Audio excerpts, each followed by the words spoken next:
ಹೇಳಿ ಸರ್. ಹೇಳ್ತಾ ಇದ್ರಿ ಯಾವ ನನ್ನ ಮಗನ ನಾನು ಏನು ಮಾಡ್ಕೊಳಕ್ಕಾಗಲ್ಲ ಅಂತ ಹೇಳಿ ಈಗ ಒಂದು ಸ್ಟೇಟ್ಮೆಂಟ್ ಕೊಡ್ತಾ ಇದ್ರಿ ನಾನು ಬೆಂಗಳೂರು ಬಿಟ್ಟು ಹೋಗ್ತೀನಿ ಅಂತ ಹೇಳಿ ಸಿನಿಮಾ ಬಿಟ್ಟು ಹೋಗ್ತೀನಿ ಮನೇಲಿ ಡ್ಯಾಮೇಜ್ ಆಗಿದೆ, ಮನೇಲಿ ಪರ್ಸನಲ್ ಲೈಫಲ್ಲಿ ಡ್ಯಾಮೇಜ್ ಆಗಿದೆ ಸರ್.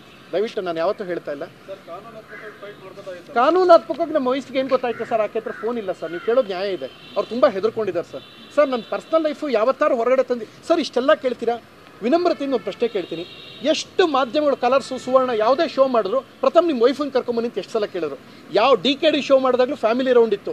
ನನ್ನ ವೈಫ್ ಬರಲ್ಲ, ನಂಗೆ ಕ್ಯಾಮ್ರಾ ಮುಂದೆಲ್ಲ ತಂದು ನಿಲ್ಲಿಸ್ಬೇಡ್ರಿ, ನಿಮ್ದು ಏನಿದೆ ಮಾಡ್ಕೊಳ್ಳಿ. ನಾನು ಅವ್ರನ್ನ ಹೋಗಿ ಬನ್ನಿ ಅಂತಲೇ ಕರೆಯೋದು, ಅವರು ನನ್ನ ಹೋಗಿ ಬನ್ನಿ ಅಂತಲೇ ಅಂತಾರೆ. ಇವತ್ತಿಗೂ ನಮ್ಗೆ ಹೆಂಗಿದೆ ಇವನ ಜೊತೆ ಹೆಂಗೆ ಬಾಳ್ತಾರೋ ಅಂತ ಕೂತ್ಕೊಂಡು ನೀವು ಪೇಜಸ್ ಅವ್ರು ಕಾಮೆಂಟ್ ಹಾಕೋದು. ಸರ್ ನಾವು ಚೆನ್ನಾಗಿದ್ದೀವಿ ಸರ್, ನೀವು ಹೆಂಗೆ ಬಾಳ್ತಾರೋ ಅಂದ್ಬಿಟ್ಟು ಬಾಳ್ನೆ ಹಾಳು ಮಾಡೋಕೆ ಅವ್ರು ಬಿಟ್ಬಿಡಲ್ಲ ಸರ್. ಅರ್ಥ ಆಯ್ತಾ? ನಿಮ್ದು ಏನೋ 100 ಸರ್. ಆಮೇಲೆ ಇನ್ನೊಂದು ಯಾವುದೋ 20 ಅದೊಂದು ಪೇಜ್ಗಳಲ್ಲಿ ಫೇಕ್ ಪ್ರೊಪಗಂಡ ಹರಿಸ್ತಾ ಇದ್ದಾರೆ. ಇವ್ನು 20,000 ಕೊಟ್ಟಿಲ್ಲ, 5 ವರ್ಷದಿಂದ ಬಾಡಿಗೆ ಕಟ್ಟಿಲ್ಲ, ಇವ್ರ ಅಪ್ಪ ಕೊಟ್ಟಿದ್ನ. ನಾನು ಹೇಳ್ತೀನಿ, ನಾನು 100 ಜನರ ಜೊತೆ ಹೋಯ್ತೀನಿ ಸರ್. ಯಾಕೆ ನಿಮ್ಮ ಮನೆಯವ್ರ ಹತ್ರ ಹೋದ್ನಾ, ನೀವು ಯಾರೋ ಓಡಾಡ್ತಾ ಇದ್ದಿಲ್ಲ ಅವ್ರ ಜೊತೆ ಹೋದ್ನಾ, ಅಥವಾ ನಿಮ್ಮ ಜೊತೆಗಿರೋರ ಜೊತೆ ಹೋದ್ನಾ? ಯಾರ ಜೊತೆ ಹೋದ್? ನನ್ನ ಇಷ್ಟ ಬಂದವ್ರ ಜೊತೆಗೆ ಹೋಗ್ತೀನಿ. ನೀವು ಯಾರು ಸರ್ ಕೇಳೋಕ್ಕೆ? ಏನೇನು ಮಾಡ್ತೀರ ನಮ್ಗೆ ಗೊತ್ತಿಲ್ವಾ? ಅದೆಲ್ಲ ದುಬೈಲಿ ಏನು ನಡೀತಿ, ಏನೇನು ಮಾಡ್ತಾರೆ, ಯಾರು ಕರ್ತಾರೆ? ಹೌದು ಸರ್, ಕಳಗಾಪುರ ನಮ್ಮೂರು ಸರ್. ಇದೊಂದು ಕೊಕೆಯಿಂದ ಇನ್ನು 6 ದಿನ ಶೂಟಿಂಗ್ ಇದೆ, ಮುಗಿದು ಹೋಗ್ತೀನಿ. ಬಟ್ ಅಲ್ಲಿಂದ ಅಪ್ ಆ್ಯಂಡ್ ಡೌನ್ ಮಾಡ್ತೀನಿ ಅಂದರೆ cinema. Sir last but not least sir, ಇದೊಂದು ವರ್ಡ್ ಹೇಳಿ ನಿಮ್ಮ ಪ್ರಶ್ನೆಗೆ ಉತ್ತರ ಕೊಡ್ತೀನಿ ಸರ್.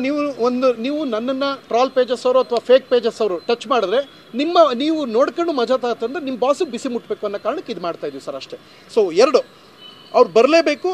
ನೀವು ನಿಮ್ಮ ಬಾಸಿಗೆ ಸಪೋರ್ಟ್ ಮಾಡಿಕೊಂಡು ಪರ್ಸ್ನಲ್ ಟಾರ್ಗೆಟ್ ಮಾಡಿದ್ರೆ ಅವ್ನು ಅಲ್ಲೋದ ಇಲ್ಲೋದ ಯಾರ ಜೊತೆ, ನಾನು 100 ಜನರ ಜೊತೆ ಹೋಗ್ತೀನಿ, ಅದನ್ನು ನೀವು ಕೇಳೋ ರೈಟ್ಸ್ ನಿಮಗಿಲ್ಲ ಸರ್. ಅರ್ಥ ಆಯ್ತಾ? ನೀವು ಯಾವ ಮಾಧ್ಯಮಕ್ಕೂ ಗೌರವ ಕೊಟ್ಟಿಲ್ಲ ಅಂದರೆ ನೀವು ಬಂದರೆ ಎಲ್ಲ ತಿರುಗಿ ನೋಡ್ತಾರೆ. ಬಮೆ ದಿಮಾಕನ್ನು ಫಸ್ಟ್ ಬಿಡಿ ಸರ್. ನೀವು ಸುಮ್ಮನಿದ್ರೆ ನಾವು ಸುಮ್ಮನೆ ಇರ್ತೀವಿ. ನನ್ನ ವಿಚಾರಕ್ಕೆ ಬಂದರೆ ನಾನು ಯಾರನ್ನೂ ಟಚ್ ಮಾಡಲ್ಲ. ನಿಮ್ಮ ಫ್ಯಾನ್ಸ್ ನನಗೆ ಬರ್ತಾರಲ್ಲ ಸರ್, ನಾನು ನಿಮಗೆ ಎಲ್ಲಿ ಬಿಸಿ ಮುಟ್ಟಿಸ್ಬೇಕು ಅಲ್ಲಿ ಮುಟ್ಟಿಸ್ತಾ ಇದ್ದೀನಿ. ಉಪವಾಸ ಮಾಡ್ತಾ ಇದ್ದೀವಿ ಸರ್. ಹೆಚ್ಚು ಕಡಿಮೆ ಆಗಲಿ, ಇನ್ನಷ್ಟು ಮುಟ್ಟಿಸ್ತಾರೆ ಸರ್. ಯಾರು ಮುಟ್ಟಿಸ್ಬೇಕು ನಿಮ್ಗೆ ಅಲ್ಲಿ ಮುಟ್ಟಿಸ್ತಾರೆ. ಇದು 2.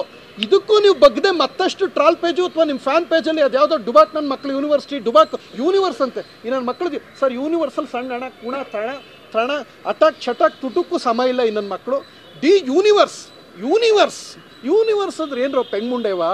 ಇಡೀ ಬ್ರಹ್ಮಾಂಡ ಯೂನಿವರ್ಸ್ಗೆ ಒಡೆಯ ವಿಷ್ಣು ಪರಮಾತ್ಮ, ಇಡೀ ವಿಶ್ವಕ್ಕೆ ಒಡೆಯ ವಿಷ್ಣು.